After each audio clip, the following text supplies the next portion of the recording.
Welcome to This Explainer. Today, we're diving into Charles Duhigg's groundbreaking research on the hidden mechanics that drive our behavior, our organizations, and honestly, our entire society. Understanding the hidden architecture behind our daily routines is absolutely crucial. It's quite literally the key to unlocking our potential. And I gotta say, digging into this material completely shifted how I view my own day-to-day life.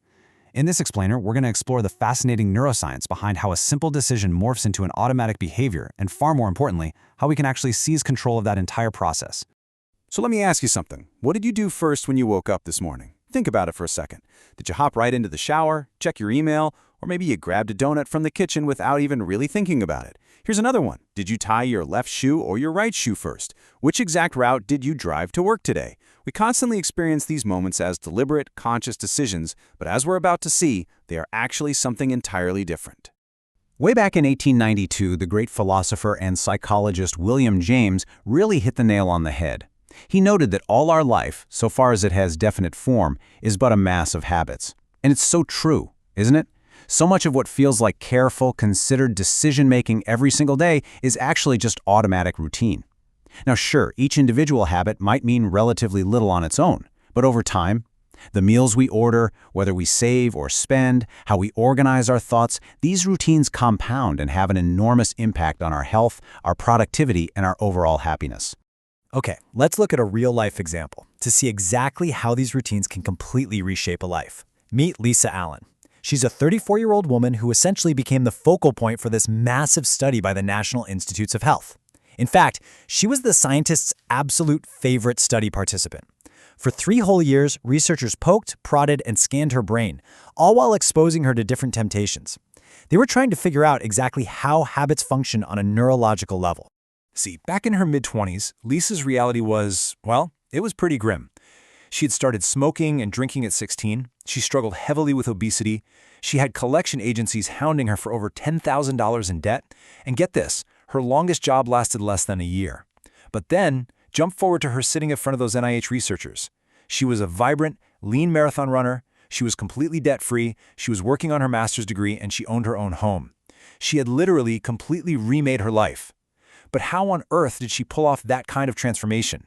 It all traces back to what we can call the Cairo catalyst. Following a truly devastating divorce, her husband actually left her for another woman. Lisa took a rash, desperate trip to Cairo. On her first morning there, she wakes up in a pitch-black hotel room, completely jet-lagged, half-blind, and reaches for a cigarette. But she's so disoriented that she actually tries to light a plastic pen instead of a Marlboro. The smell of that burning plastic, all mixed up with her overwhelming grief, just led to a rock-bottom breakdown. She knocks over a water jug, it shatters on the floor, and in that exact moment of absolute desperation, it clicks. She realized she needed a goal. She needed just one single thing she could control in her chaotic life. So she decided she was going to trek across the desert, and to survive that, she was going to have to quit smoking. And here's the absolute crucial point. By deciding to give up smoking to survive that desert trek, Lisa accidentally triggered what experts call a keystone habit.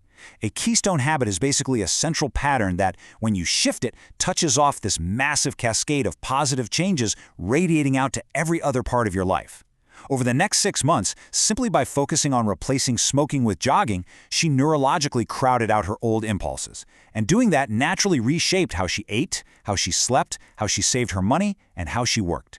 It wasn't actually the desert trek that changed her life, it was targeting that one foundational pattern. Lisa's transformation really shines a light on a staggering truth about human behavior.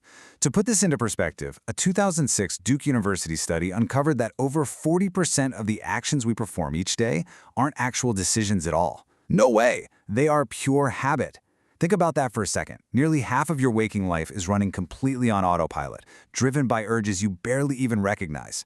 So, to truly understand the science of this autopilot state and figure out where it actually lives in the brain, we have to look at the fascinating case of Eugene Pauly, or EP as he's known in the medical literature.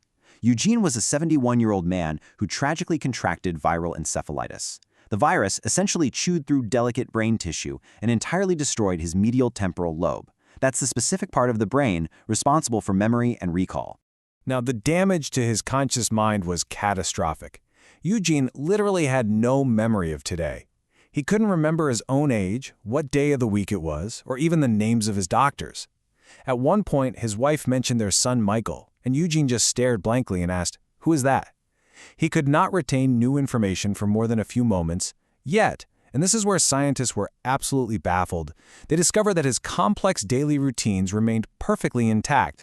Eugene's morning would unfold like absolute clockwork. He would wake up, walk straight into the kitchen, cook himself a full plate of bacon and eggs, and then climb right back into bed. And then, 40 minutes later, without any memory whatsoever of having just eaten, he'd get up and cook a second identical breakfast. He'd repeat this endlessly. It's kind of comical, but it is such a profound proof of the incredible autonomy of our habits.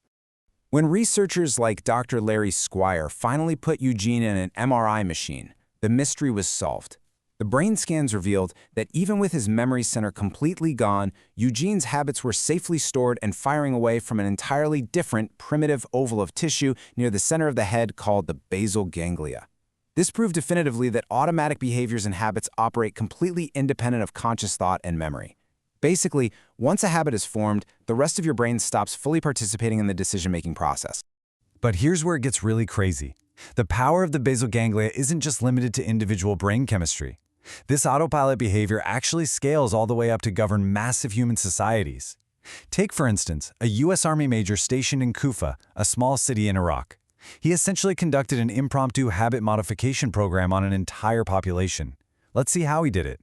This major started analyzing videotapes of recent deadly riots in the city, and he mapped out a very distinct habit loop that unfolded over the course of an afternoon. At 1 p.m., a crowd of Iraqis would gather in a plaza.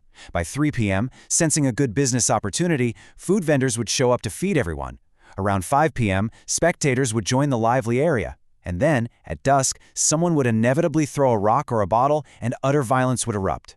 The major hypothesized that this violence wasn't just spontaneous anger. It was an automatic, deeply ingrained crowd routine. So applying his military training in habit formation, the major knew he had to somehow interrupt this loop. He couldn't stop people from gathering, right? And he couldn't easily predict or stop the rock throwing. But he could target the middle of the routine. He goes to Kufa's mayor with this odd, incredibly simple request. Keep all the kebab and food vendors out of the plazas. They decided to test what we can call the kebab solution.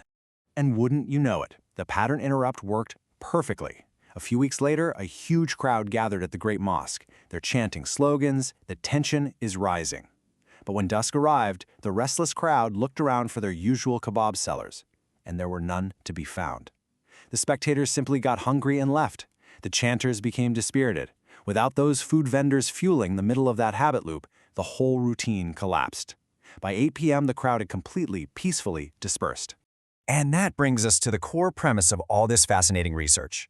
Whether we are talking about a woman reclaiming her health and finances by swapping cigarettes for jogging, an amnesiac flawlessly cooking breakfast without a memory center, or an army major averting a deadly riot by just moving a few kebab stands, the takeaway is exactly the same. Every habit is driven by a three-part loop: a cue that triggers the brain, a routine, or the behavior itself, and a reward that tells the brain, hey, this loop is worth remembering. Once you identify the cue and the reward, you have the absolute power to reprogram the routine. So I want to leave you with this provocative thought to really reflect on right now.